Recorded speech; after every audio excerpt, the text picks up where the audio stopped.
The Global Latin Factor Podcast. Welcome you and all to another episode of the Global Latin Factor Podcast, where we talk about Latino everything. I'm your host, Crispin Valentin, and today we have a very special episode, and I'm going to tell you all about it. But first, I got a correction to make from the previous episode, the Bad Bunny episode. So what I usually do is Google and look at videos. Everything I found said that his dad was from the Dominican Republic and his mother was Puerto Rican. So later on, I found a video after we had already released the episode that he's fully 100% Boricua from Puerto Rico.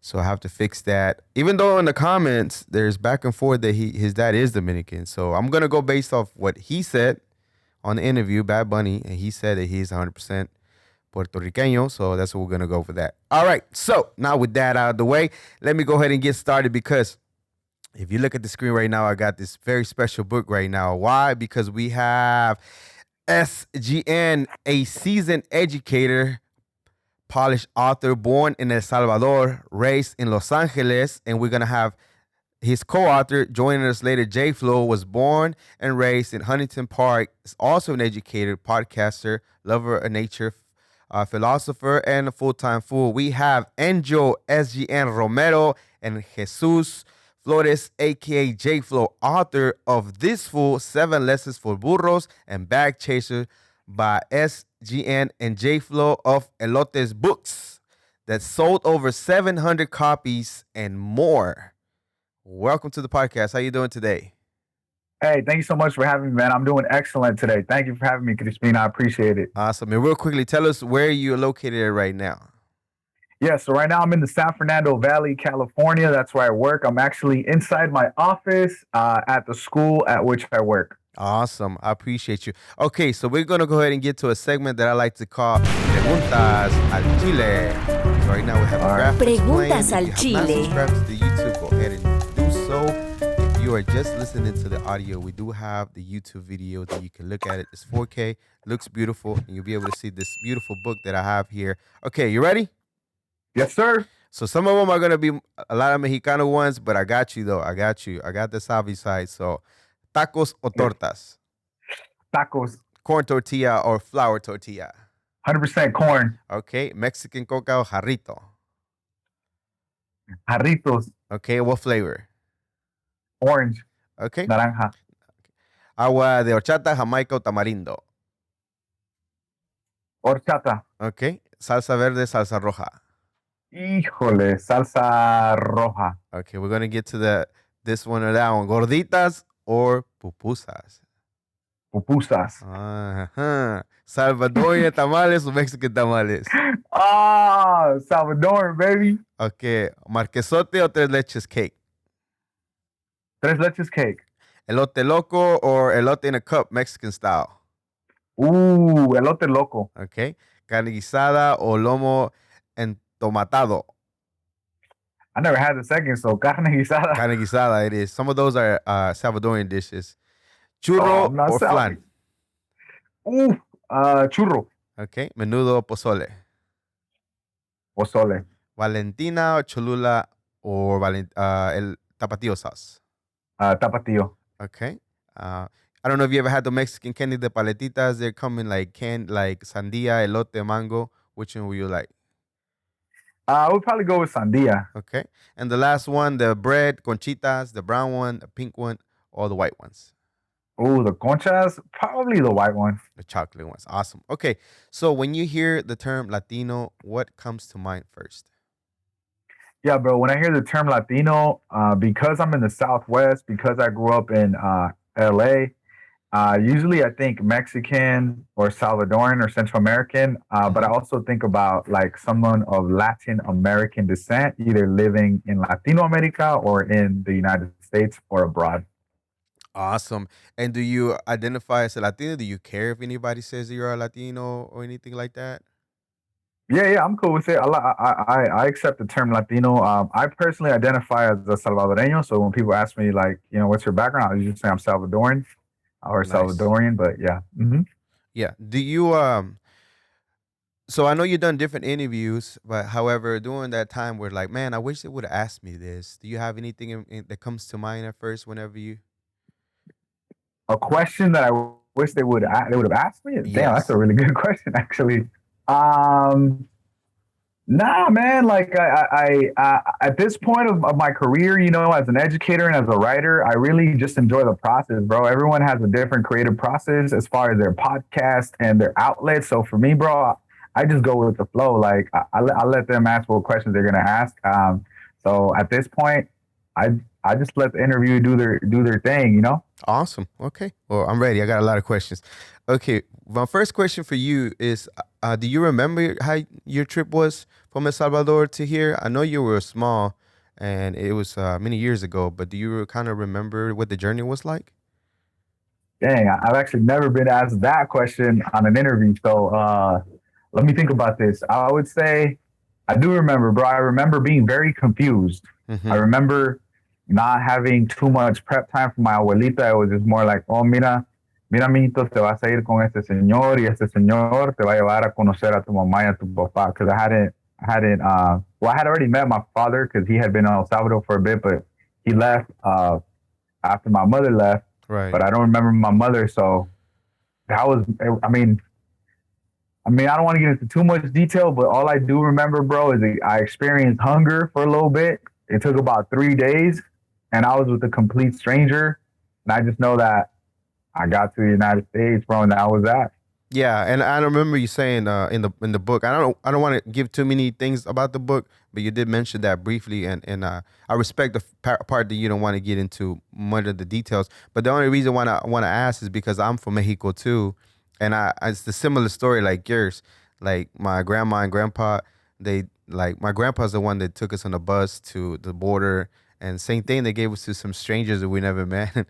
And crossed over and then got to the States. And it was illegal for some time until we got legalized.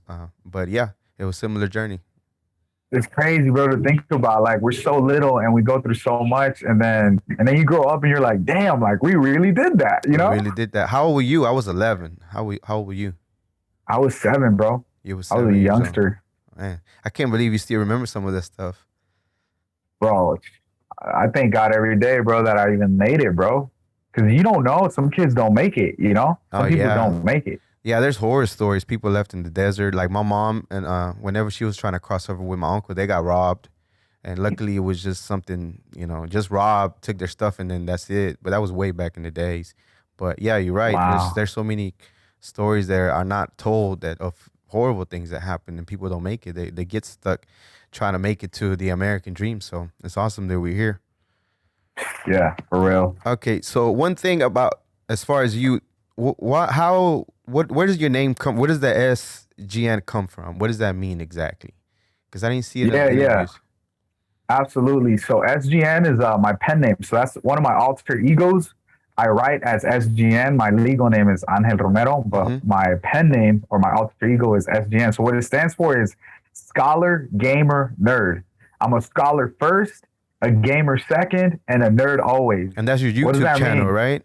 Yeah. I used to have I still got the channel. It cracked off for a little bit, but then I kind of just wanted to focus on my writing career. Mm-hmm. Um, but what it really stands for, bro, it stands for this idea of like be whoever you want to be.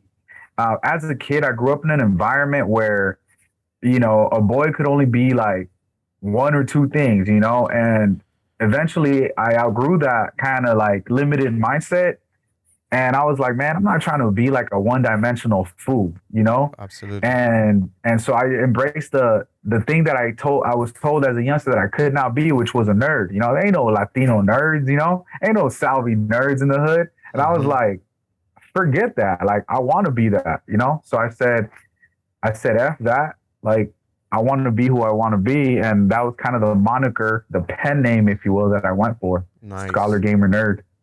That's dope. And I like that approach about how our own people growing up try to put us in a category that we're not able to be anything more than what your parents or whatever else was, or your hood, people from your hood, instead of being able to open like the mind to the people that they can be different things. And we so want to just have people label us and keep us in that in that area for whatever reason, and it's great that you're like, you know what, it's not gonna be that, it's whatever I feel like, because it's at the end of the day it's gonna be your life, it's gonna be your story that you're writing. So that's Right. dope. I appreciate that. Okay, so I know you briefly shared a story about how it started, but do you remember the light bulb moment when y'all decided to write this beautiful book that I have here? I have a copy of it. Confession real quickly that I told you earlier, I'm not a big reader. I don't read often. I really don't. Okay. It's very Valid. That's challenging. I like valid. audio. I like to hear a podcast. I like to hear different videos. But I did finish y'all's book. I read the entire Wow. book from cover to cover. Thank you, bro. That means a lot to us, man. I salute you and I thank you for taking the time to read it. Yeah, and then whenever you reached out, I know you wanted to send, but you know what? No, I have to support you because I have to buy it. I have to be able to be like I know you, if you wanted to, you could have probably sent it to me, but not like, no, let me go ahead and take the time to support whatever they're doing. It looks great. I think it's a different approach as far as a book. It stands out different, and as far as the lessons itself, it's just, it's empowering. It has some things that are really, I can remember going through when I was younger, and I was like, oh yeah, now it makes sense to me, right? Because I'm a little older. But when I was Right. reading through it, oh yeah, I remember that when I was going through my life in that point of time, or this and that. But back to the question, do you ever remember the actual light bulb moment when it say, let's write a book? Yeah, Crispin, that is an excellent question. And I do. So Jesus is actually somebody who I met later on in my journey. I didn't grow up with him. We grew up in different neighborhoods, different sections of the city, just entirely different lives. But our careers brought us together in the community of Watts, which is in South Central. So we were both teachers in 2016 at Jordan High School in a neighborhood called Watts. Mm-hmm. I don't know if you've heard of it. Oh but yeah, it's a we very, heard of Watts. Oh, okay, for sure. It's a very infamous, I guess you could say, neighborhood due to the poverty and a lot of the violence and stuff that goes on there. But there's a lot of brilliance and creativity. So we were blessed to work with kids in that community at the high school level. Nice. And one of the recurring themes that we noticed as we were educating and teaching the kids in English and history, and learning about their stories and their trauma, is that a lot of Foos needed healing, but they weren't going. There were sometimes some were resorting to drugs, some were resorting to gangs, some were resorting to other types of violence or whatever the case may be. And Jesus and I were going through kind of our healing journeys, since we're obviously older than the students and more mature, right? We were going through our healing journeys and we were going in our therapy journeys and our self-help books and becoming more educated Foos, I guess, trying to become more centered people, more right? self-aware, moving away from more self-aware, right? More trying to be a person of service to our community. And when we kept talking and we were like, bro, like we need a message, like we need to write a book, dog. And we just kept talking about it, right? We need to write a book, bro. We need to write a self-help book for Foos, dog. Like what if we wrote the 4 agreements, but for Foos? Like, what if we wrote the 7 habits of highly effective burros? We would just joke like that, But then one day, this little thing called the pandemic, the COVID-19 pandemic, kicked off, and we got to teach from home, bro. They were like, "Yo, you guys are gonna work from home now," and we were like, "Dog, this is gonna cut down our commute time by hours. These are all these hours we're gonna get back." So Jesus and I, we sat down. We had already built like a really solid friendship. Nice. I respected his principles. I respected his background. He respected mine. We became good friends. And then we were like, dog, let's write this book. So we basically became business partners / co-authors. And the pandemic really it facilitated that like idea we had. So the light bulb moment, I guess, was when the pandemic kicked off. We're like, here we go, bro. This is our chance. This is our like one chance, one opportunity. That's dope. That's awesome. And I like the fact that y'all take the concept of that fool word that sometimes it's kind of seen like, I wouldn't say it's like a bad term, but it's not really taking somebody that's like serious or anything like that, or anybody that's educated, and y'all flip that and be like, no, you can be like, if you want to be that, you can be that, but you can also be educated within that same term. You don't have to be just a fool just because. Right. Absolutely, bro. I'm glad you took note of that because language really matters, right? Mm-hmm. And I think historically, the word fool or fool, like, what's up, fool? Like, where you from, fool? Right? Like, that's what you hear in the neighborhood, right? At Right. least here in LA, right? Um, and it becomes a part of the culture, right? But it's not just a part of like street culture. It's just a part of the culture, like, hey, fool, let's go, where you going, fool? And then everyone just says it. So we were like, yo, there's foods gone wild, which is cool, but what if we were a foods gone educated? Educated. You know, foods that went to college, foods that want to improve the community, foods that want to be more than just like the local hood food. Yeah, Which there's nothing wrong with. I'm not judging, I'm not judging, the homies that get it how they live in the hood. I'm just absolutely. saying like there's a lot of different ways to be a fool. And we were like, we just wanted to show one. We wanted to be the educated fools.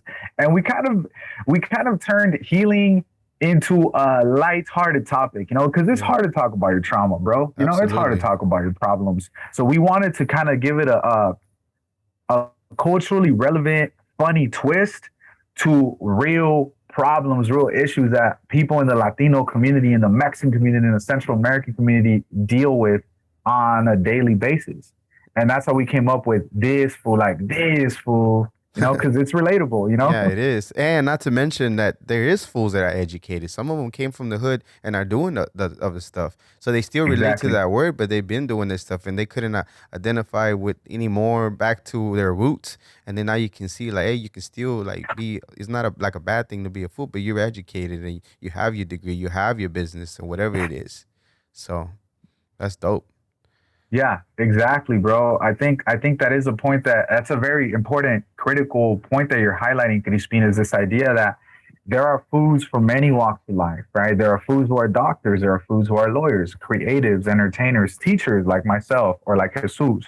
And so I think in popular culture, and I'm sure you can relate to this, there tends to be an emphasis on the ignorance of the cultura, Mm-hmm. right? On the Right. bad things that are happening, right? The violence, and so on and so forth, the crime, right? There's no emphasis on creatives like yourself, right? On writers like myself. It tends to be like, think about my country, for example, right? El Salvador.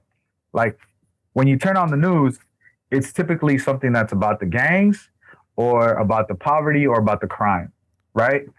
There's no conversation about all the Salvadoreños that have migrated to the United States and started businesses, have become professionals, right?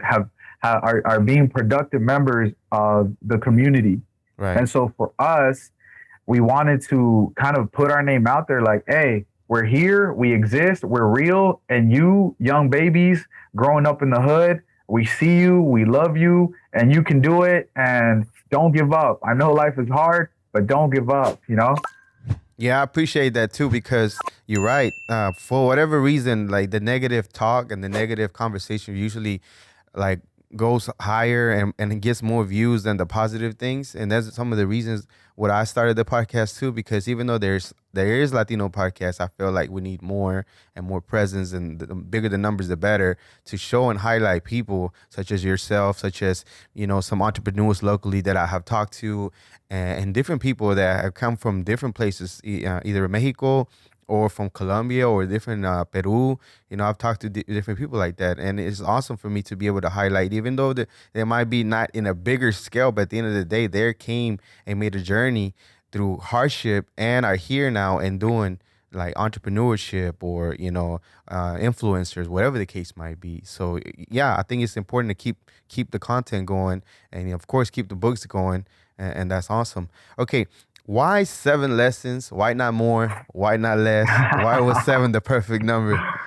Yeah, bro, that's an excellent question, right? To be honest with you, we are students of the game, right? We read a lot. We like to educate ourselves, and personal development books and self-help books have really become a central part of our development and our growth Right. as educated fools. Mm-hmm. And so there's a very popular book called The 7 Habits of Highly Effective People. Mm. And so that was one of the books that I really appreciate. And then you have the Four Agreements, right? And you have a bunch of books, but there tends to be this like set now or 12 rules for life. And I don't know, for whatever reason, the number 7, we just really liked it. We felt like that was a good number of lessons that we could share with our community, with our people. And it wasn't overwhelming. 7 is like digestible. I'm sure you read the book pretty quickly. It's a digestible book. We felt like it was a small enough number where you can digest it, but also a big enough number where it didn't feel like we're just giving you like 1 or 2 basic lessons. So that really came from looking at the industry patterns, industry trends, and trying to sort of like put our little grain of salt in the personal development space. Yeah. So my experience on reading the book, you're right. It is an easy read.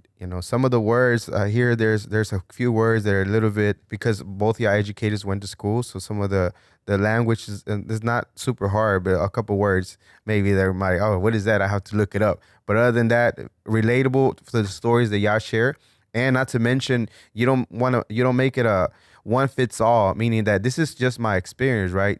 Might not be for you, but at the end of the day, this is what happened to me. Maybe if you read this could be for you, or this could be something that you've been struggling for. Well, here's somebody that's done it before, like kind of like a mentor that's showing that they've been there, and how did they get out of this situation, or how can they progress, or what's the next move, and things like that. So yeah, I had a easy time reading it. Again, usually I don't read much, but I did it. And yeah, you're right. Absolutely. Easy read, easy to get and digest, like you mentioned, and easy to get into some of the lessons that you talked about, and related in the manner of the wording that you use sometimes, as far as like making it not too hip, but hip at the same time. So where you're not just strictly about business, but here and there add a couple jokes, a few things that were funny, and then a few things that were just like kind of like, hip hop-ish culture that you can kind of relate if you like things like that. So like, oh yeah, that's nice.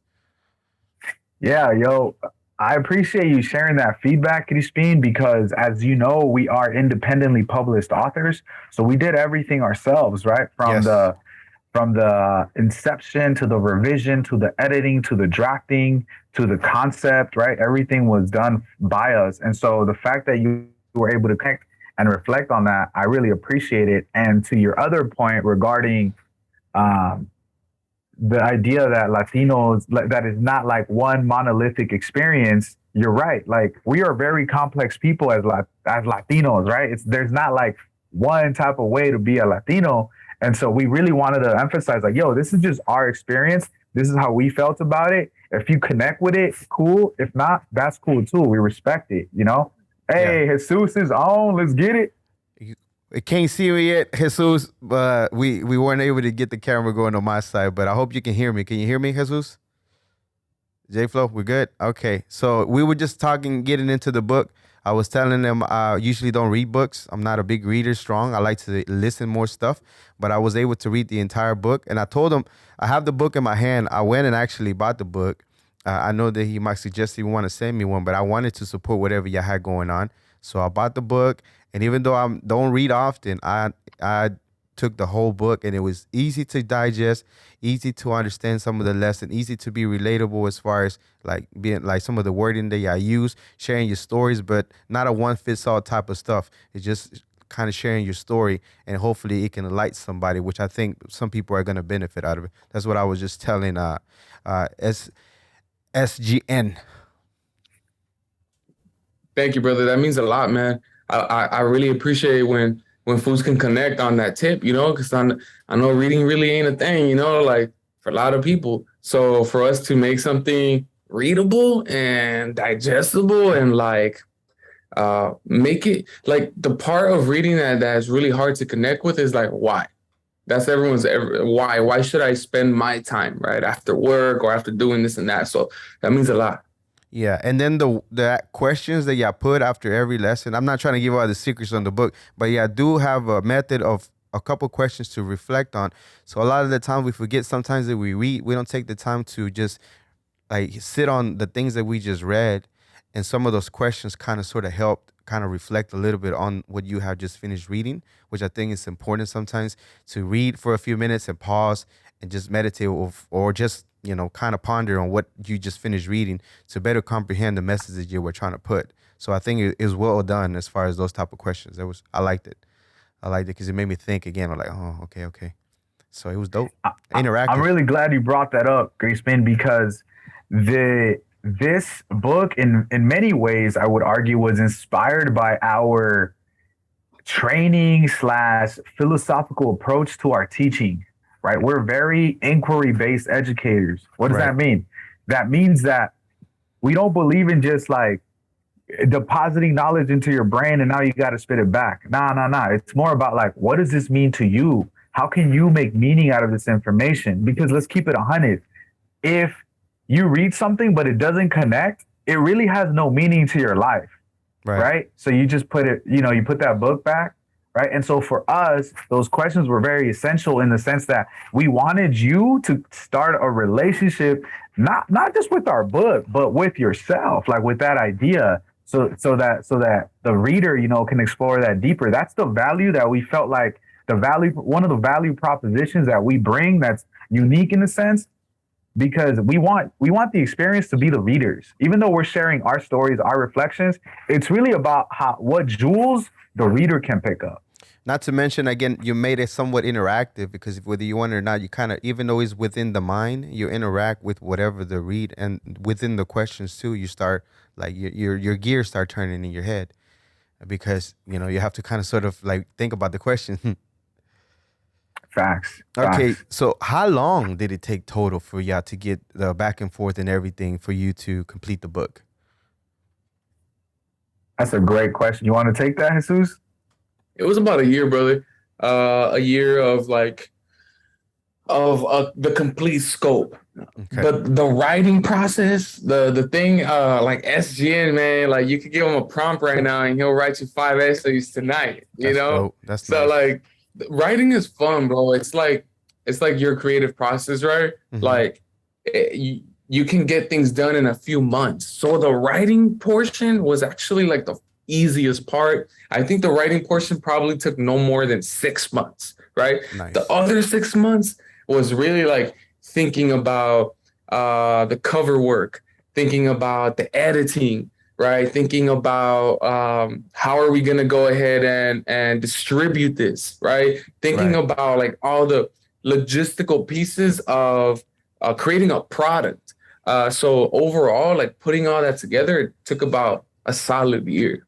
Oh, nice. And I enjoy the work. I'm looking at it right now. I enjoy the artwork, the burro, the font, everything. It looks nice. The hip clothes with the jewelry, everything. It's dope. I like it. I like it a lot. And Thank you. Okay, so for both of y'all, this question is for both because I know y'all talk on part of the book, and I don't want to give everything as far as the book, but y'all do talk about and address trauma, which I think is important. But I also think forgiveness is very important. So is there any book that y'all read, or what is y'all's process as far as working forgiveness, any exercises or anything like that, or maybe a read, or maybe something that you heard that can help the process? Because I think it's very important as far as the healing process if you're able to exercise forgiveness, because a lot of the times people don't understand. I feel it's very important for the same reason that it's not for that person, whoever hurt you. It's just mostly for oneself to be able to further one as far as like healing and also surpassing your traumas and things like that. Yeah, I can go first, bro. So for me, the way that I have been able to embrace this idea of forgiving those who have hurt me, particularly loved ones who have hurt me, has been through just deep, man. Well, you asked me about a book, so I'm not going to get into outside of book. Okay, so a book, I would say the 4 Agreements, bro. I've said that in other interviews, and I talk about that book offline, online, off live, on live, and I'll never stop preaching positively about that book because of the impact that it had in my life as a young, misguided fool trying to become a professional, trying to make something of himself. So the 4 Agreements is a very important personal development book that I think everyone should read, no matter where they are on their journey, because it teaches life principles in a very practical way. So one of the things that it teaches is that we should not take anything personally. And you're like, okay, well, that's basic advice. But he's like, no, no, no, no, no. The way he breaks it down is that nothing anyone does is because of you. What they're doing is just projecting whatever they're feeling, right? Their insecurities, their fears, their anger, etc. Therefore, when we accept that as our truth, we're basically in agreement with what they're doing, whether that's our truth or not. And so for me, that was a very powerful realization that, like, cool. So my upbringing and the negative things I experienced growing up weren't because of me. It was simply like my environment, things that I couldn't control, right? And so that really allowed me to forgive and also compassion, bro. There's another book called Tattoos on the Heart, The Boundless Power of Compassion by Father Gregory Boyle.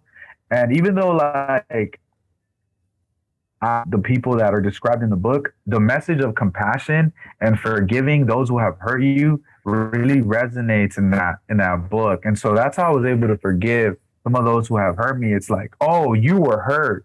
So hurt people, got it. So I was hurt by hurt people.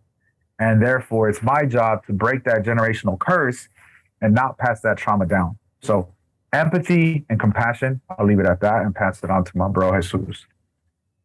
Hey, man, I was going to talk about the same book, Tattoos on the Heart, Father Gregory Boyle. I mean, that's a white dude that did great work in the hood. You know, he starts the chapter talking about how many funerals he's had to lead, you know, and like we personally know that, right? Mm-hmm. Like having all these friends that were involved in this and this and this and that, like the pain and the reality is so true that we can't ignore, you know, we can't ignore the pain, which causes us to deflect as much as possible and never want to forgive. Right? Yeah. Never want to forgive all the fools that have been fucking up our streets and doing us dirty, possibly hurt our families. But through that exemplar of like compassion, it really goes to show, bro, like it's about having love for everything and everyone, and it starts with yourself, right? So that was a key component of that book. Also for me, like, you know, I'm not religious, nor am I Christian, nor am I anything of that nature, but I did grow up in a sect of Christianity. So I would read the Bible, and I was a big fan of like the words of Jesus, right? And like what he would speak and the actions that were behind that. And a lot of that was about forgiveness, you know, which you really think about it and you're like, forgiveness.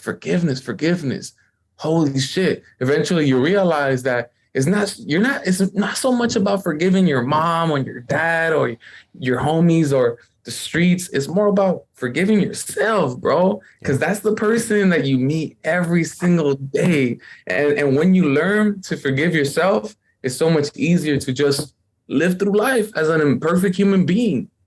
Which is like why I really appreciate that book, the Bible, whether it's just tales or whatever we want to say, you know, it's dope, instructional in that realm. Also, like a lot of like Buddhist, you know, principles of accepting life for what it is, right? That also is key and connected to forgiveness, man. Forgiveness is key, man. Thank you for bringing that up for sure. Yeah.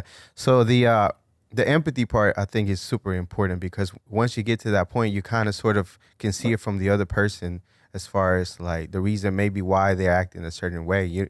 They might be hurt, like you said, and they're only doing what they've been knowing all their life. They don't know any better, you know? So it's kind of hard to change anybody that doesn't know any different until they know better.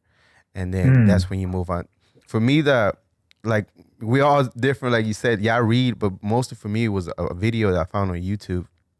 I think it was a white lady. Her name was Louise Hayes, and she has a forgiveness exercise where you close your eyes and you picture the people that hurt you, and you play like you forgive, like you tell them I forgive you, and get to the point where you can hug them and you can do different people, and you don't necessarily have to go to that person. It's just all in the mind. You close your eyes and you just keep doing and doing until you run into that person, and nothing happens. Like there's nothing. There's like, okay, I get it. I forgive you, and that's it, and you move on, and it feels relief. A few times I came off from my ice close with tears because some of them were very tough, especially like you said earlier. Some of the loved ones is the one that touched you, like hurt you in that manner. They all of a sudden like it's kind of hard, but at the same time, it's important because you got to move on, and it's gonna keep you in the same place if you don't pass that.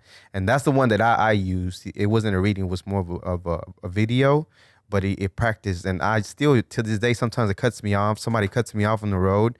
I sometimes go later on the day if I reflect and go on and do the same exercise, even though I don't know who that person is. But at the same time, I'm not going to keep it inside of me so I can just, keep progressing as a person. And that's dope. I appreciate that. Yeah, sharing that. Okay, so I like the fact that you both are Latinos and were able to reveal some personal things that could put you in a vulnerable position in the book. And it's appreciated that you were able to share some of those things. How hard was that to do that and put it in the book? And that's for both of y'all. Go for it, Chewy. I think I've always worn my heart on my sleeve, which is a strength and a weakness. It's a strength because if you're trying to do the hard work with kids, women, whoever, you have to be, it's a sign of leadership. You know what I mean? Like, I can't respect somebody that's trying to tell me what to do, but they can't be open, honest, transparent, because I'll see right through it and I won't respect it, right? I won't listen. I will rebel because there is no real transparency. Therefore, there will be no real respect. So if I want to be a leader in that respect, I got to speak truthfully, I gotta be honest with myself. So another part is like writing. I never really meant this book to be this thing that was going to be in prisons, that was going to be in high schools, that was going to be in homies all over the place, from Australia to Mexico to the United States. That was never my intention. My intention was to heal myself through the act of writing. And it just so happened that, it took on its own wings. So I'll leave it right there. Nice. So it was therapy for you at the end of the day. Absolutely. That help you out. That's dope. Absolutely. What about yourself, Andrew? Yeah, very similar to Jesus. We made a very intentional decision to utilize this not only as a way to create a legacy and write a book, which is very important to us, but it was cathartic for us. It was very cathartic for me personally, especially chapter 1, the embrace the trauma. I actually cried a couple of times during writing that chapter because it was almost like I should have titled that In Search of Forgiveness, because I was almost searching for that forgiveness towards, I talk about it in the book, towards my parents, Yep. And there are some things that I left out, you know what I mean? Because just out of respect, out of respect for their humanity, I didn't get super deep into it. I was intentional. I was careful about how I shared that story, but understanding that it was my story, and I was going to control that narrative. I was going to decide how that story is told. So for me, digging deep into the depths of my soul, into the volcanic eruptions of my pain in my heart, that's what led to that chapter for me personally. So the process was cathartic. It was healing. And I recommend it, even if you don't want to write a book, just write out how you feel about something, or even like another practice. Like I know you talked about the visualization, the mental visualization of forgiveness. Mm-hmm. Excellent practice. Another one that I actually learned in church, even though I don't go to church anymore, you write down like some reflection or something that hurt you, and then you burn it. Oh, yeah, that's another little practice, like I've done that in my life, in my personal time. I don't think I've ever shared this with anyone, but I have. I wrote some things down that some people I want to forgive, some things that I wanted to just get off my heart, like those rocks that we carry in our backpacks, right? Jesus, who's the dean of culture at our school, he does this dope professional development, and I don't even know why I'm talking about it. You should be talking about it, but I'm gonna big you up right now, bro. He does this dope professional development at our school where he talks about restorative practices, right? So at my school, we practice restorative discipline, restorative practices, right? Because we don't want to contribute to the high dropout rates of school of kids. So he talks about the trauma that they carry, and in this exercise, he puts on a backpack, and in that backpack, he puts on like multiple heavy rocks, right? And one of the rocks could be like, dealing with poverty, dealing with verbal abuse, physical abuse, sexual abuse, hunger, divorced parents. I don't know. I mean, there's so many things, right, that kids that come from tough backgrounds have to experience, right?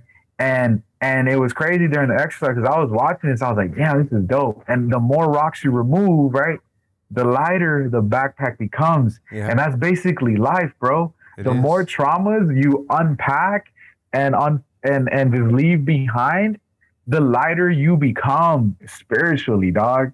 Yeah. And that's kind of what this process was for me. You know, I became a little lighter, you know.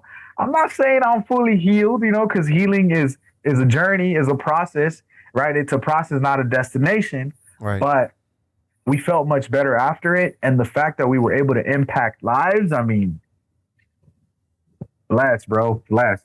I like I heard about that exercise, but the crazy thing is that when you do it, it really does something, right? I don't know what the magic is behind it, whether it's the visualization when you close your eyes, the way it's burning, writing down the papers are burning it. I don't know why, but it works.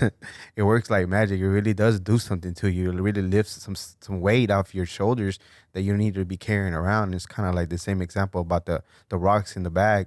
Like once you start getting rid of some of you, be like realize how smooth more and how nicely and more happy you can go through life without having to have those and really having to talk about whatever happened and move through that so you can be, you know, kind of lighter, for lack of better words. Okay, so I like the fact that y'all were able to switch back and forth on the lessons. Like you'll do one, and then JFLOW will do the other one, and that's super dope. But as far as writing the 7 ones, is there any particular one? I know you said the first one was tougher for you and more to heart.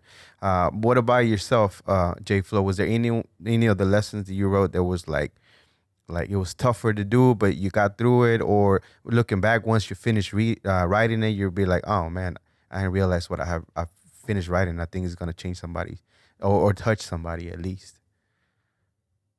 Honestly, I think a lot of the family stuff, I think is the part that is the most difficult because, you know, it's not like I want to put my family on blast or have this sense of like ungratefulness or none of that, bro, because I am who I am because of them, you know. Mm-hmm. And like all the trials and tribulations and everything has led me to what I am today, and I'm very proud of who I've become. So I would say like every chapter there was a certain piece of information that I thought about it and I was like, damn, should I say this shit? You know, should I let the world know? And at the end of the day, I used to have a podcast and I was already very open, you know, and I would talk about my life, you know, and some people would be like, damn, bro, like why did you say that about your dad? I was like, because it's true. You know what I mean? Like, how am I ever going to be able to accept reality if I'm hiding, if I'm running away from the truth? A fact is a fact, you know? And I think we just have to, you know, do a pros and cons list in our head real quick and decide, like, is it going to be worth it? And I think so far it has been worth it because I think the way that you create something for the long term is you do you, right? Which is, I think, one of the chapters, follow your heart, right? So in following my heart, Yep. I did what I wanted to do instead of following like the crowd or following what's cool or following what's the wave, right? Ain't nobody think writing books is cool. You know what I mean? Like this one time I was kicking it with some homies and their older brother, like I heard him like whisper to his brother. He was like, man, what the fuck writes books? And and I laughed and I didn't take it no personal way because like that's like homies that don't read or are uneducated or whatever. Like that's just what it is, you know. And it's just like it's nothing personal. Because most people will be like, "Fool, just why don't you sell micheladas? You know, you really want to make money." Yeah. And it's kind of like it's cool, you know. Like I'm not trying to do that, you know. I'm trying to be me. I'm trying to explore every possibility that comes from me, like originally. And so following your heart, bro, for me is like something super important. I live by that.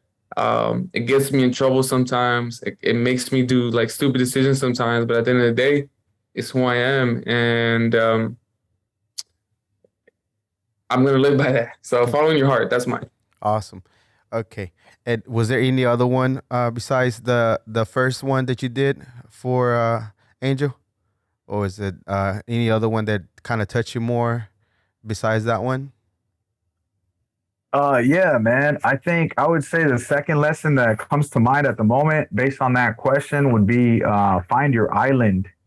Yeah. And that, I mean, I'm not gonna get too deep into that lesson because I want people to read the book or spark some interest. But find your island is just this idea of like find a physical or a mental space where you can be at peace, to be yourself, to be creative, to explore, you know, any idea or way of being that you want to explore without like outside forces like contaminating that. So I would say find your island. I like the way you put, I'm not going to give everything away, but certain things that are related as far as what you listed of the places you've been, I kind of like sleeping on the couch and different things like that. It's like we related because I was the same way. I was sleeping on the couch here till a certain age. You know what I mean? And it's crazy. So you know the struggle, bro. You know the struggle. I know. So it's relatable because I'm sure you and I are not the only ones, and other people are. But Find Your Island is a great chapter to read and explore whatever that means, and it's awesome. And congratulations. I'm not gonna say on what, but congratulations on what was said on that chapter for when you found one. So read the book to find out what I'm talking about. Okay. Yes, sir. I love that. So I want to touch up briefly on traveling because I think you talked about it in another podcast, but I think it's super important because I think I've seen different countries, right? And I think it opened my perspective as far as the way people live. And I know you touched about it a little bit on it, but how important is traveling and what does it do to oneself when you start seeing other places and the way that other people live? And that's for both of you. Yeah, bro. Powerful question. So, as I stated earlier, I was born in El Salvador. And so, I got to experience my country, for the first 7 years of my life, my birth country. Beautiful country, beautiful greenery. I got to experience the Salvadorian culture.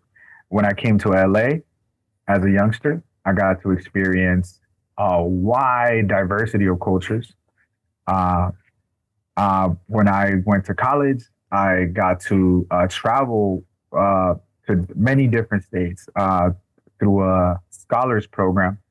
I got to go to New York City. I got to go to Northern Cali. I got to go to Georgia, Atlanta, Georgia. I got to go to Chicago, Illinois.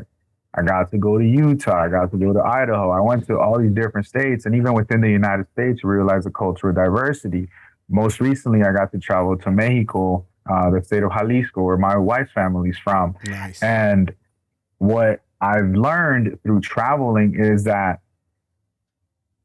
different cultures are beautiful.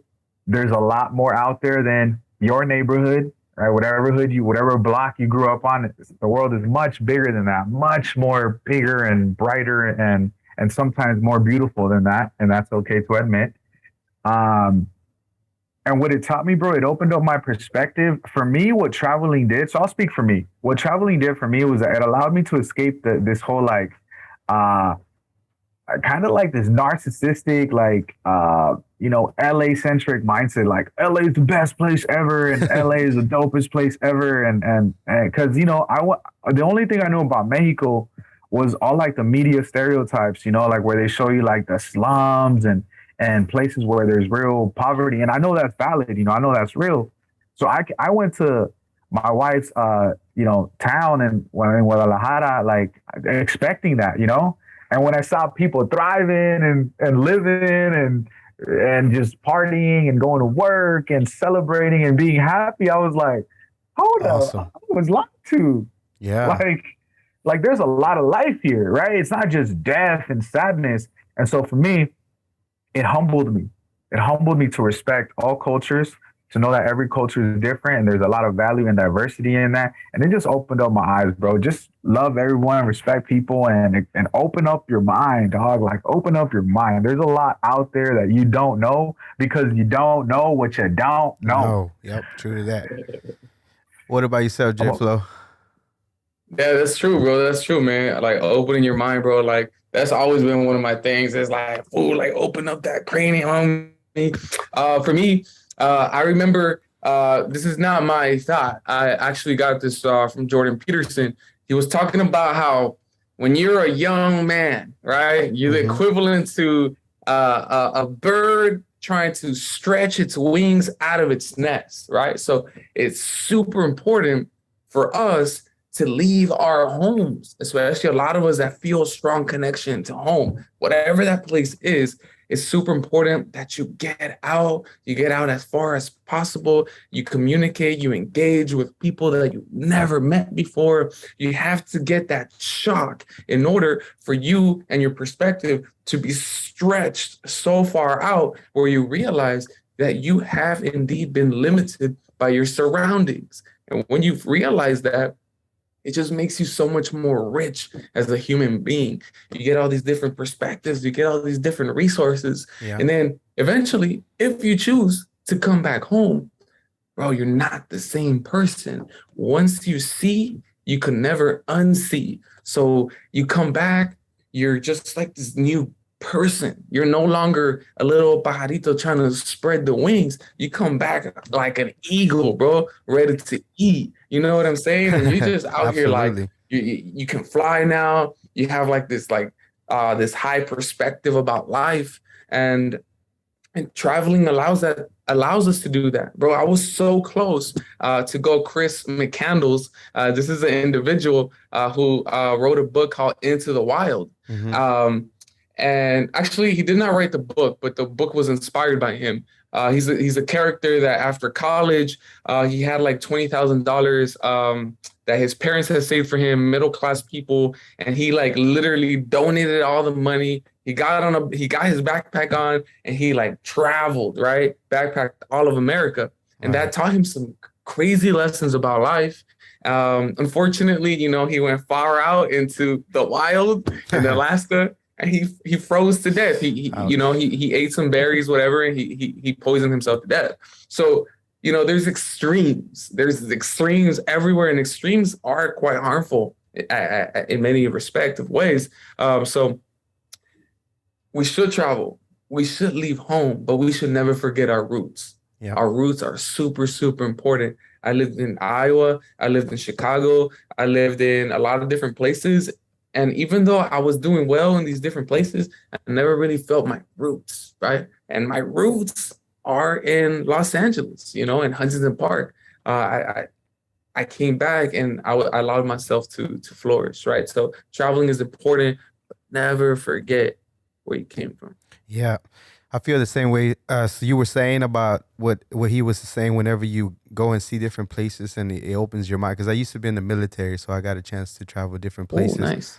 But whenever I saw the way that other people were like living in the Middle East and in Europe, I can't foresee it anymore. Like, I can't stop seeing the way that other people, and it kind of you see the way that they operate, they work. They just different. It's just the way that normal life is to them compared to whatever you're used to all the time in your area, your little area, whatever it is. And it's dope. You can't unsee it anymore and it gives you more perspective about people, that we all different, all kinds of different colors, things, and cultures, and different things, and the way that they operate, that it just makes you see it way different.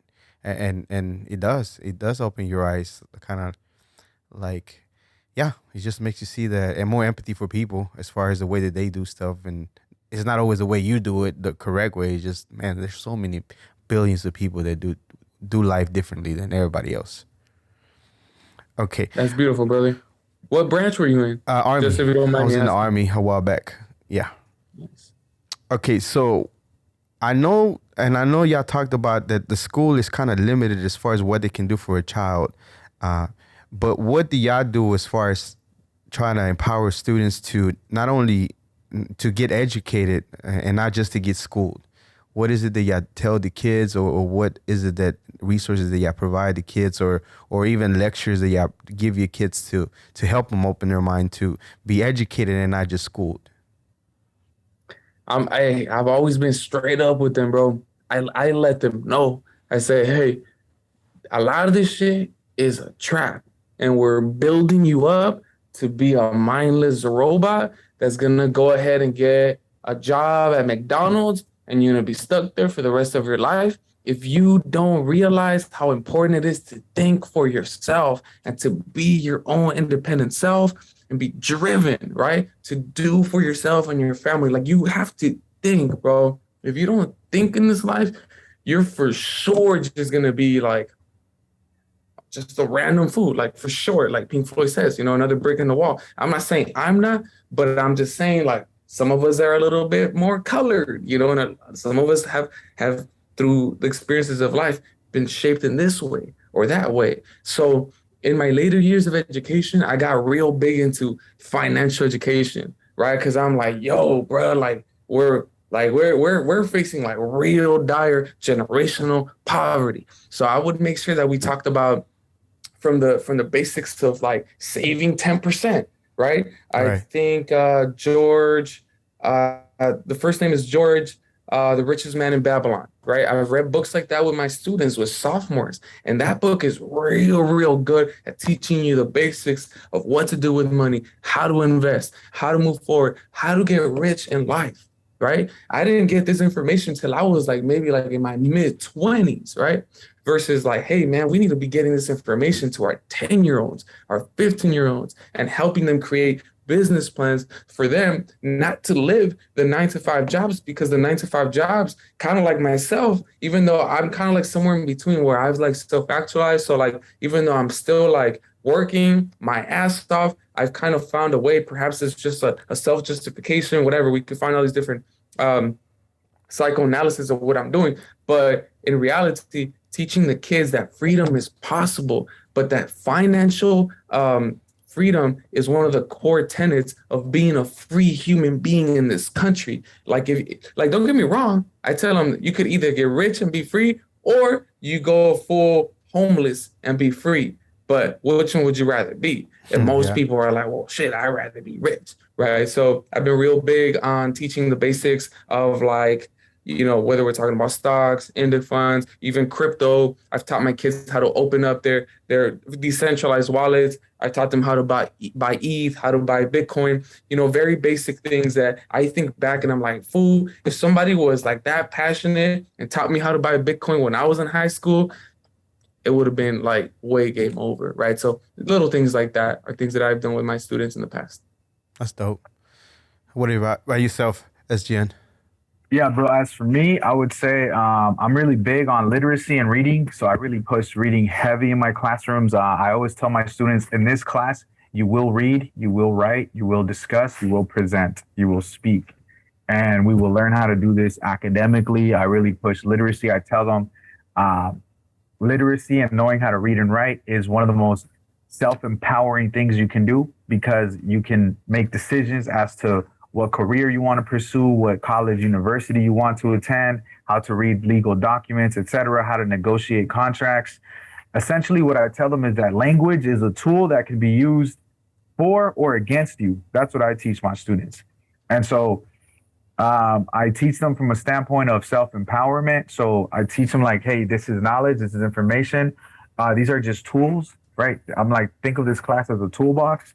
Take what you need, leave what you don't, right? In a toolbox, you don't need everything, right? For every job, you just need certain things. So I tell them in my journalism class, for example, one of the very first exercises we do outside of like the newsletter and all like the journalism related stuff is they have to tell their stories. But they don't just have to tell their stories like whatever they want. I give them very specific structure. Like how did like your social life, what is the most impactful social situation you've ever been in? What was the most impactful family situation you've ever been in? What was the most impactful friend situation you've been in? And so the reason for doing this is because they get to tell their story, which is cool, right? You get to say, hey, this is who I am, and then their peers get to know about them. But B, they get to find common ground, bro. And I believe that that's what humans lack, right? That's what there's so much division, dog. Like, I mean, we don't have to get into it, but politically, America's hella divided, right? Neighborhoods are divided, right, based on what block you live on. Right. Society is divided based on what socioeconomic status you fall on. And so for me, that's all happening. I'm not going to fix the political system. You feel me? I'm not going to fix the class-based system. I'm not going to fix all these things by myself. But if I could teach these students how to find more common ground, how to learn how to work together, build ideas together, maybe we can get to a better place socially. So that's what I try to leverage, right? I try to leverage the social aspect of the classroom, right? Where there's 20 to 30 young people, young minds, right? That are ready to learn, Right. as well as the reading aspect. So for me is healthy socialization and literacy. I like that. I like that you're not just going by the book and sticking to whatever you have to do, the curriculum, and just do that and then just go home. I appreciate that fact that, these young minds are, seeing different things that are going to help them with daily life, whether it's the financial, where it's like literally you got to understand what you're reading, not just read it just because you can read it. Like, read it to understand what they're really saying within this contracts or different things like that. Okay, Exactly. so both of you were raised around the LA area, and of course, you look at the news or movies or whatever, everything's about related to gang violence and different things like that. But how did y'all maneuver when y'all were younger, not to be part of that life, or steering away from being that, like whether it be part of a gang or whatever the case might be? That's for Go ahead, both. man. Yeah, bro. So for me, another powerful question, bro. For me, the way I maneuvered around like gang culture in LA was well, two things. I had a lot of self-determination of like not joining the local neighborhood. Like I had very strict parents, bro. I got to give that up to my parents. They were very strict, and I guess I feared my parents more than I feared the block. You know what I mean? Yeah, I feel you on that one too.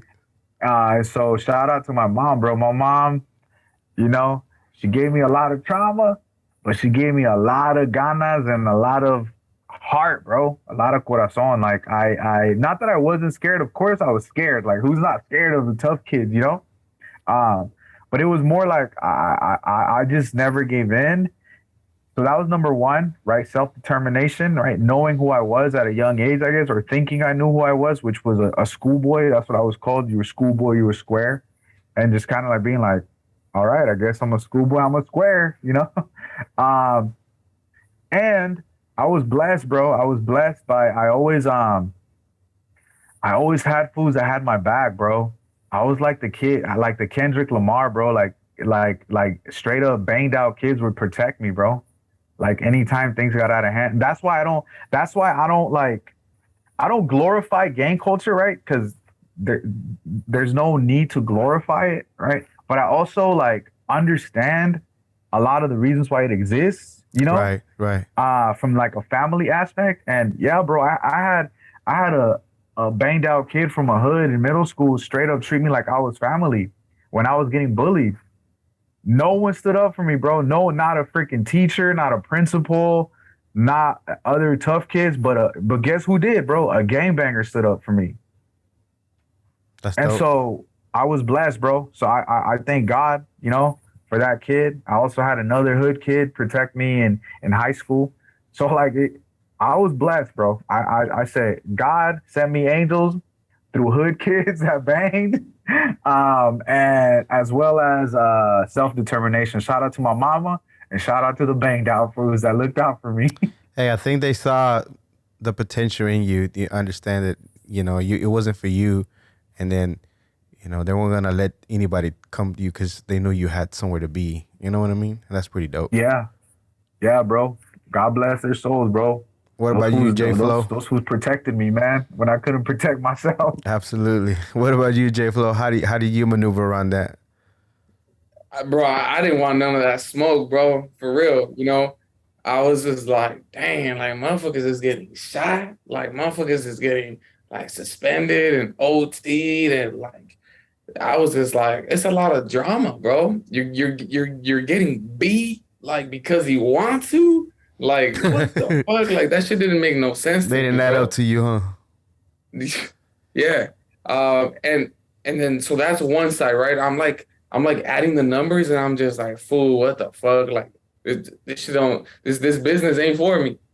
Yeah. And then on the other side, dude, my dad was like a scary dude, man. Like I knew what the consequences would be, you know, and my dad was always like that fool that was like, you know, están caminando con los pantalones como si están cagados. ¿Por qué no se rayan el culo? You know, so I knew for sure that shit was not gonna crack in my house. You know, yeah, from like piercings to tattoos to the way that I dress, like all of that. Like my father is like a strong Mexican machista, and you know what he said went down, and I saw him beat people in the family. Outside of the family. So I knew that I was going to be part of that legacy of kids getting beat.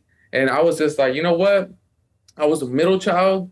So I got to see a lot of my older siblings receive like beatings, bro. I'm talking about like shit that, you know, you're just like, what the fuck? How is this shit allowed? But it was in a generation before, you know, kids fucking used to call the cops on their parents and all this and all that. So I just knew, bro. I was like, bro, if I do something like this, like not only am I gonna face consequences in the streets, I'm gonna face consequences at home. When I get to just be a regular kid, mind my business, go play sports, have fun, and figure life out, you know? So for me, I'm very lucky, bro, that I was just able to see a lot of the kids, and like some of them were my friends. I would help them do homework sometimes, you know, in class. They would look at me and be like, yo, like, Jesus, man, I see you done with your work. And I'd be like, yeah, I am. They're like, shoot it. And I'd be like, all right, don't shit, here you go. And then they'd be all cool with me and all this and all that. And before I know it, I'm walking around campus feeling good. You know, I'm just like, bro, these fools ain't gonna do shit to me because I help them in the classroom and they appreciate it. Everybody else ain't gonna do shit to me either because I'm nice. I was nice to everybody, bro. I was kicking it with the punk rockers, with the paisas, with the fucking band geeks, with the fucking kids playing Pokemon cards. Like, and I was captain of the football team. So I was just like, I've always been smarter than the average bear. So when you're like that and you're in high school, it's an easy game, bro. It's an easy game. I fucking miss it because I chilled, bro. That's all I did in high school was chill, kick back, and score touchdowns. Awesome. So, you know, the streets were always there. And even today, when I meet some of the homies from way back then, they're like, hey, fool, you tripped me out because you always knew what's up, but you never got involved. And I was like, yeah, no fucking shit, you know, like politicking through the streets and school, keeping away from that bad juju. Yes, sir. Okay. One of the lessons you mentioned, I think it was SGN regarding knowledge, like wisdom being powerful. But for me, I usually use like knowledge is really not power. It's whatever you do with the knowledge that is the true power, right? Like we can read a billion books, but if you do nothing with that, it doesn't really matter. It's what you put into action, which is kind of like sort of in the aligns with the wisdom being the true power. But has there been any knowledge of any books that you read that you have put into practice that have changed maybe your life? Yeah, bro. For me, that's an easy answer. The 4 Agreements. So I'm gonna have to read that book. I'm gonna have to go get that book too. It's right there. Look, I have actually purchased a poster of it, and I keep it in my office. This is my work office. This is actually my first office. You know, which I'm very proud of. Jesus is in his office. You know, congrats to both of you. Thank you, bro. We're both, you know, college educated, college graduate professionals with professional jobs and salaries, and we're very proud of that. We worked freaking hard to get here, bro. You know, so we're very proud of it. But that right there is the 4 Agreements. And the wisdom that it shares is the first agreement, be impeccable with your word. The second agreement is don't take anything personally. The third agreement is don't make assumptions. And the fourth agreement is always do your best. And so these are core guiding life principles that I strive to live by. I can't tell you that I follow them with fidelity and perfection each and every day. I'm a flawed human being, still learning. But those are 4 principles that I try to remind myself every day. So, for example, when someone says something to me that triggers a negative emotion, I tell myself, bro, are you taking this personally? Should you be taking it personally? Are you making an assumption about their intention? Right? Maybe I need to take a step back and give that person some grace, show them some empathy, some compassion, right? Or the 4th agreement, always do your best, right? If I'm sleeping in, right, I have this new goal of waking up at 4 a.m. at least 2 times out of the week, right? That's one of my goals, and eventually I want to do it every day, Monday through Friday. And if my alarm goes off and I'm snoozing it, I ask myself, bro, are you doing your best? You're not. Right? Are you working towards your greatest potential? You're not, right? And the 1st agreement, which to me is the most important, be impeccable with your word. What does that mean? That means, are your actions matching what's coming out of your mouth? Right? Are my actions matching what I'm saying? Being impeccable with your word, right? If I'm preaching excellence, yeah, guys, this Foo, I'm an author, excellence, 7 less burros and bag chasers. You got to be trauma informed. You got to educate yourself. But I'm not on my healing journey. I'm not eating right. I'm not spiritually centered. I'm feeding my mind garbage. I'm treating my wife like crap. I'm treating my students like crap. I'm not respecting my colleagues. Then am I really this fool that's chasing the bag in a healing centered way? Yeah. Or am I just chasing the bag just to chase the bag? You know what I mean? So the 4 agreements, that's my answer to you. A book that has taught me important wisdom, not knowledge, wisdom, experiential forms of knowing that can be applied. The 4 agreements. I like that. I appreciate that very much. I'm going to definitely have to grab that book and read it, even though I'm not if I find an audiobook, Sure. I'm listen to the audiobook, but I'll go get that book. Okay. So, JFLOW, you always talk about on some of your posts about the matrix this, the matrix that. And what exactly are you referring to people that can better understand what do you mean? What does it mean to you when you talk about the system, bro? The system. No, I'm just kidding. So life is very interesting. It's a very philosophical perspective, right? And I think we've all watched The Matrix. Yeah. And essentially what it is like this idea that we're all stuck in this false perception of existence where we're minimalizing our own self-expression in the world by not leaving the cave, as like Plato's allegorical cave explains, right? Is that when we're born, we're giving all these ideas. And by the way, Don Miguel Ruiz speaks about this too, the author of that book, that when we're born, society shoves all this fucking bullshit into our minds. But we're born perfect, says Eckhart Tolle, in the sense where, like, when you see a child and they're in their perfect nature, they play, they laugh, they cry, they experience the world freely, assuming that they have an adult that takes care of them, of course. That child has not entered the matrix yet. And so the matrix essentially is the all the ideologies of the world that inoculate us with fear, with hatred, with pain, with trauma. So it's everything that blinds us from the truth, which I don't want to say what is the truth, but to my best guess, my best educated guess, is that the closest thing to the truth is understanding that this is everything that matters. The moment, like being present, being grounded, understanding that, like, if I am here right now, fully, I cannot feel fear. I cannot feel depression. I cannot feel anxiety because I'm not looking to the future. I'm not looking to the past. I'm rooted in this moment of like communion with you, with SGN. And so I know I'm going everywhere, but in a nutshell, I think that there are multiple systems around us, and all of these systems, they try to absorb our natural energy. right? By whether it's work, whether it's like religion, whether it's all these different ideas. So in a nutshell, I think the matrix represents a world that is not the true. It's kind of like this hologram, if you can say. And Kind of once we get like a past that, blindfold that they put over like society as far as what you or potentially could be, and they blind you with the things that they keep telling you that you can't, and different things like that, something like that. yeah, it's a false reality. Mm. It's a false reality. I think we can live in a state of abundance, of love, of prosperity, power, but it comes from within. And the matrix makes us believe that we're weak, right? That we're oppressed, that we've been taken advantage of.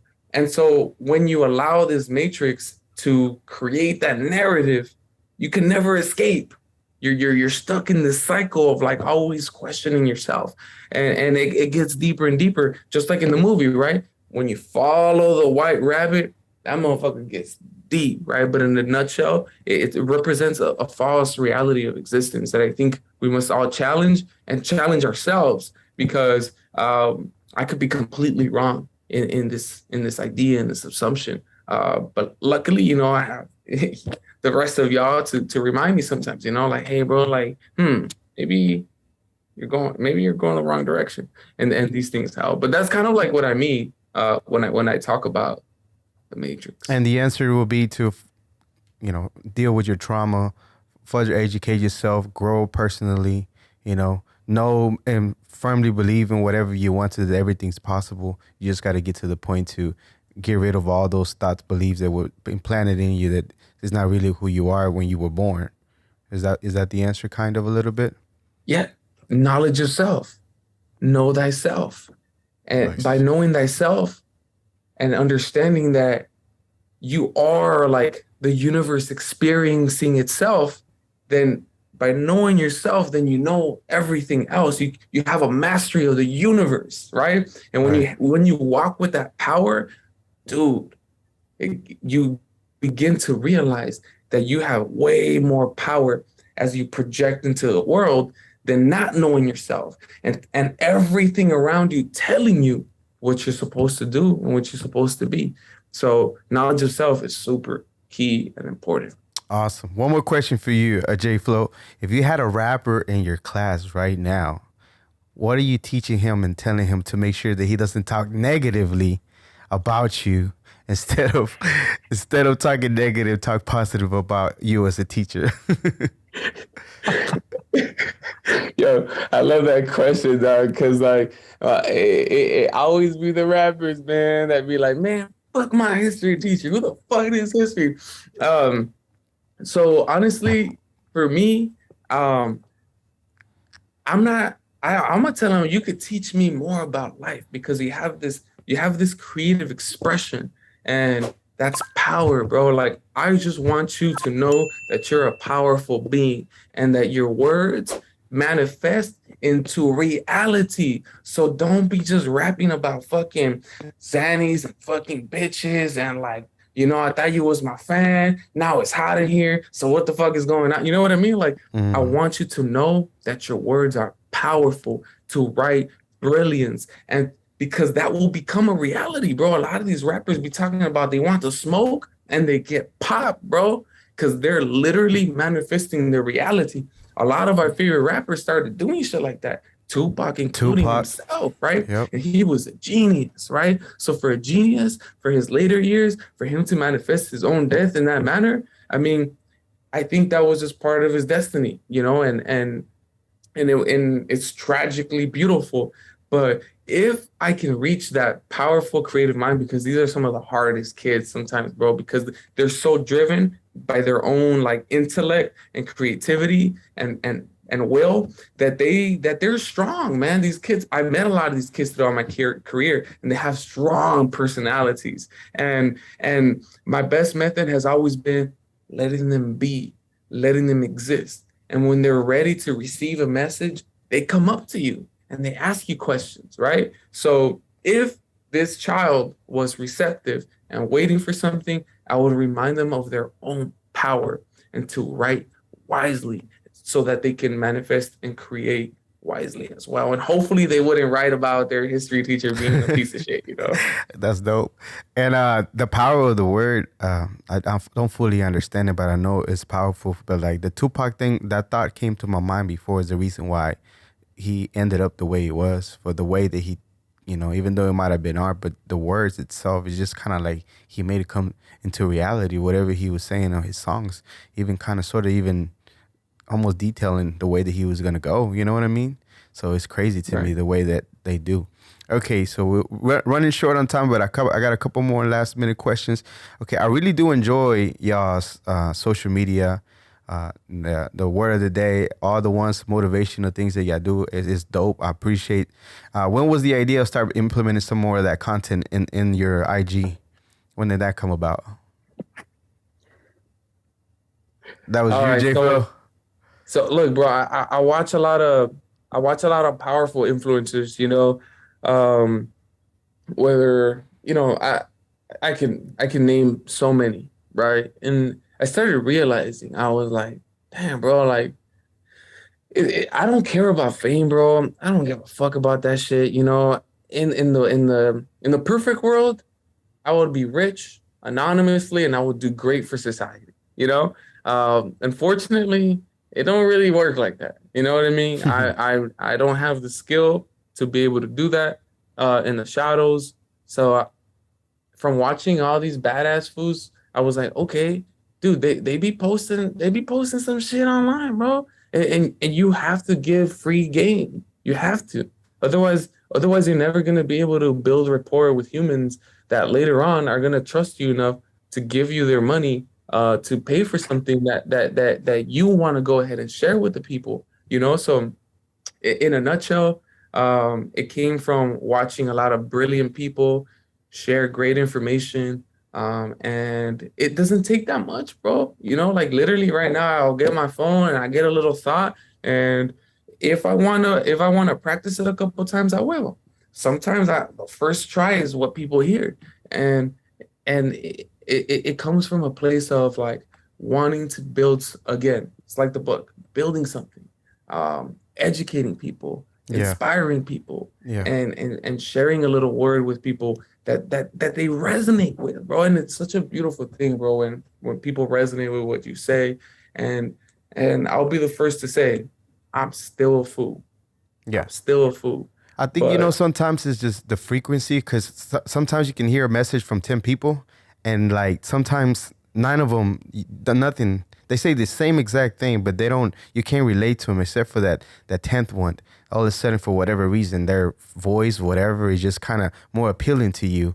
And you could be that voice to somebody that they listen to someone, a creator saying something similar, but they couldn't relate. And all of a sudden, your pitch, your tone, whatever it was, all of a sudden, it's like, oh, wow, I hear it. I hear what he's talking about. Facts, bro. Okay. So when is the new book coming out? What's the title? And do you have a date for it? I know that you're working on the book. Oh, my boy went into the archives. Is it almost ready? You have a title yet, a date?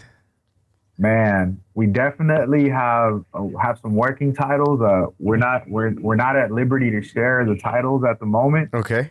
But we definitely have some working titles.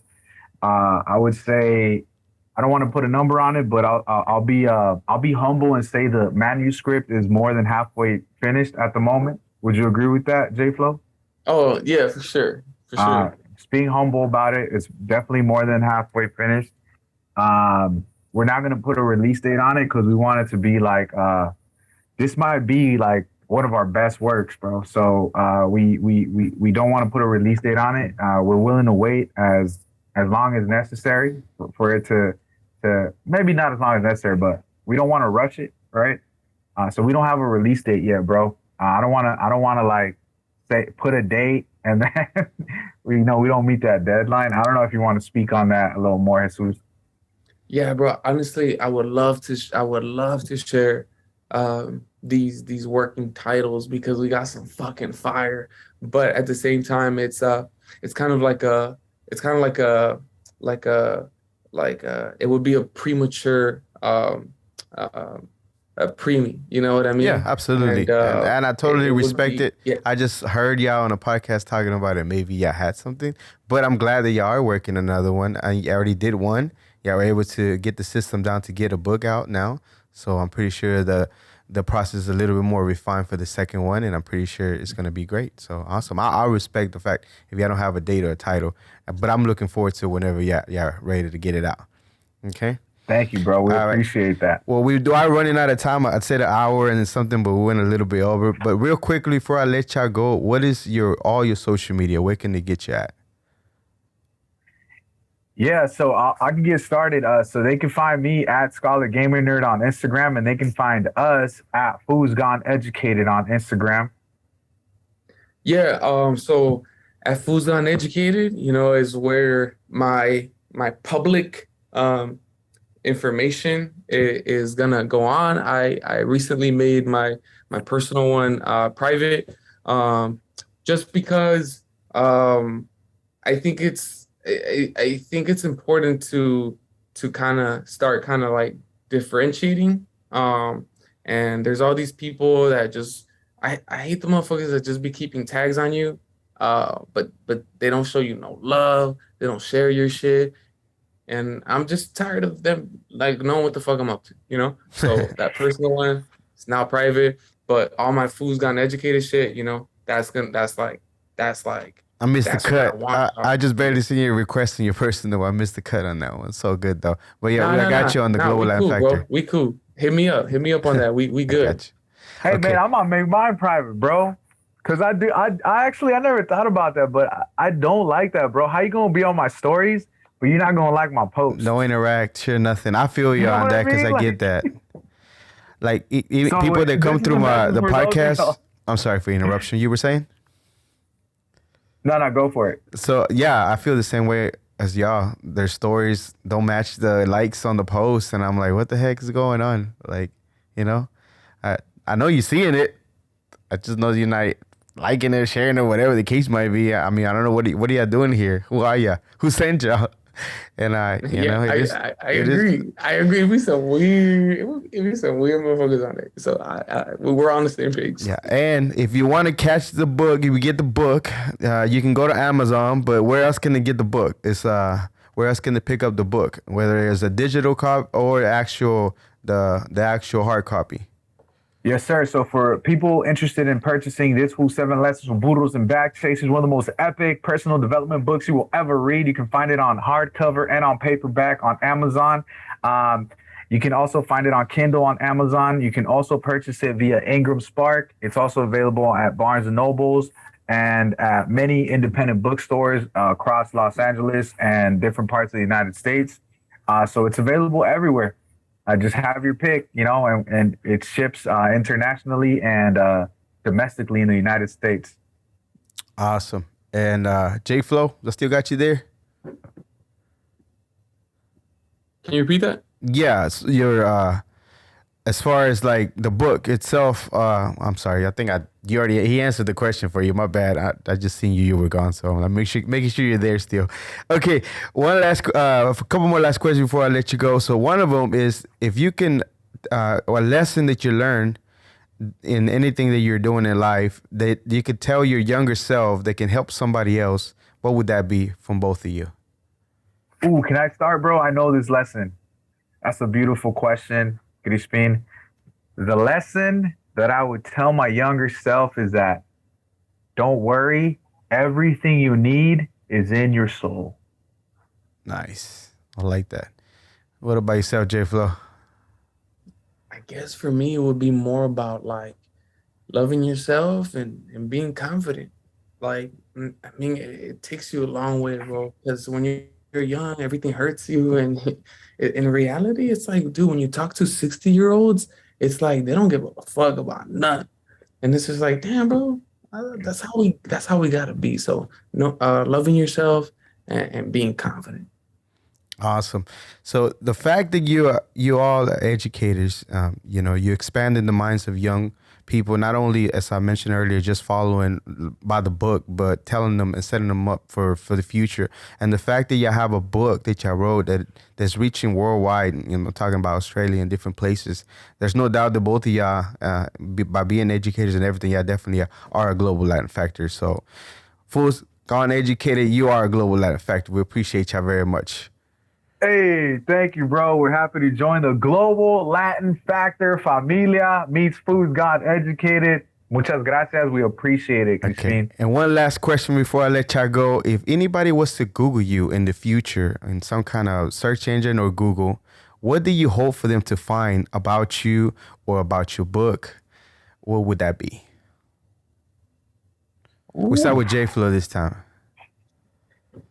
I would hope for them to find a complex human being that admitted his faults, that was imperfect, but had a huge heart and always wanted the best for his people, for humanity, and that I devoted my life to working on myself, helping out the family, and in general, man, that just is a person that gave a fuck, that really gave a fuck about people. Awesome. Yeah, what about yourself? Yeah, as for me, I would say if people were to search me up in the future, I would want them to find whatever they need. If they need a little bit of inspiration, find that. If they need some motivation, find that. I hope they would find an individual that gave of himself and his time relentlessly, that emptied out the tank each and every day, and that was just real and honest, wasn't phony, wasn't manipulative, was just trying to engage in the highest human act, as Nipsey once said, which is to inspire. Somebody who would try to inspire others to do better. Awesome. Beautiful. I appreciate both of y'all. And I'm going to close it out. Thank you very much. This was another episode of the Global Latin Factor podcast. Remember, we are just like you with the spice in this melting pot that it is the world. Till next time. Bye. Peace. Thanks, family. Thank you very much for checking out this episode of the Global Latin Factor podcast. If you are enjoying the content and the channel, go ahead and subscribe. Help us reach our goal of 1,000 subscribers so we can bring you more episodes, more channel. Go like, go subscribe, go write a comment. We appreciate it very much. Thank you.